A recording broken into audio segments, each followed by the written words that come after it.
সজল গ্রামে জল কবে আসে সেদিকে তো নজর থাকবে, তবে এখন নজর রাখবো বরানগরের দিকে। বরানগর, সেখানে রাস্তা দখল করে আবাসন নির্মাণ করা হচ্ছে।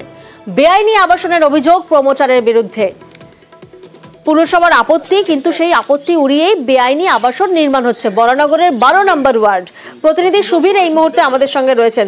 সুবীর, এই যে প্রমোটার পুরসভার আপত্তি উড়িয়ে বেআইনি আবাসন নির্মাণ করছেন, কারা জড়িত, কাদের মদত রয়েছে যে প্রমোটারের এই হেন দাদাগিরি? দেখো, স্থানীয় প্রমোটার অশোক দে নামে যিনি প্রমোটার রয়েছেন, তিনি ওই এনকে চ্যাটার্জি লেন বরানগর পৌরসভা 12 নম্বর ওয়ার্ড, সেখানে কিন্তু অবৈধভাবে সরকারি পৌরসভা সরকারি রাস্তা দখল করে, জায়গা দখল করে তিনি কিন্তু আবাসন তৈরি করেছেন। জনবসতিপূর্ণ জায়গাতে 4 তলা পর্যন্ত কিন্তু অনুমতি দেওয়া হয় পৌরসভার তরফ থেকে, কিন্তু সেই জায়গা থেকে কিন্তু বেআইনি ভাবে 4 তলার জায়গাতে তিনি ওপরে 5 তলা নির্মাণ করছেন, এবং সেটা হচ্ছে এলাকার মানুষকে চোখে ধুলো দিয়ে তিনি করছেন।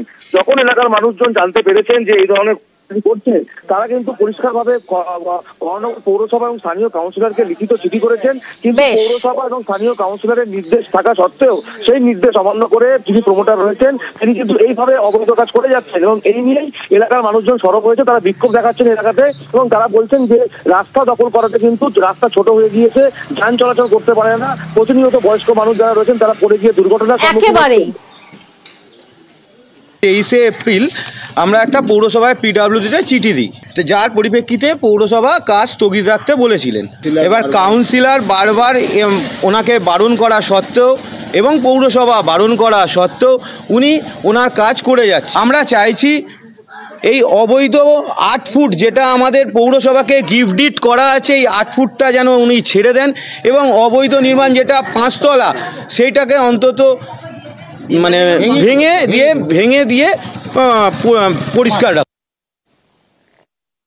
5 তলা কি 6 তলা সেগুলো হচ্ছে আমাদের কাছে অবজেকশন যখনই আসবে, যেরকম যা নিয়ম থাকে তার বাইরে হলে, মানে বহির্ভূত হলে, নিয়ম বহির্ভূত হলে, তখন অবশ্যই আমরা পৌরসভা বা আমরা ওয়ার্ড কাউন্সিলর বা যারা আছি তারা প্রশাসনিক লেভেলে তারা অবশ্যই সেটার আমরা ব্যবস্থা নেব, এবং সেটা আমি নিয়েওছি। এবং আমাদের পৌরসভার আধিকারিকরা এসে বন্ধ করে দিয়েছে, তারপরেও সে গায়ের জড়ি রেখে এই নির্মাণটা করেই চলেছে। গাড়ি যেত, ওখানে গাড়ি যাওয়া বন্ধ হয়ে গেছে, ছোট ছোট গাড়ি মানে অটো বা রিক্সা সেগুলো যেতে পারছে না, মানুষ পড়ে যাচ্ছে, বৃদ্ধ মানুষেরা পড়ে যাচ্ছে। অবশ্যই মানে ইমিডিয়েট ওটাকে ওই জায়গাটাকে ঠিক করা উচিত।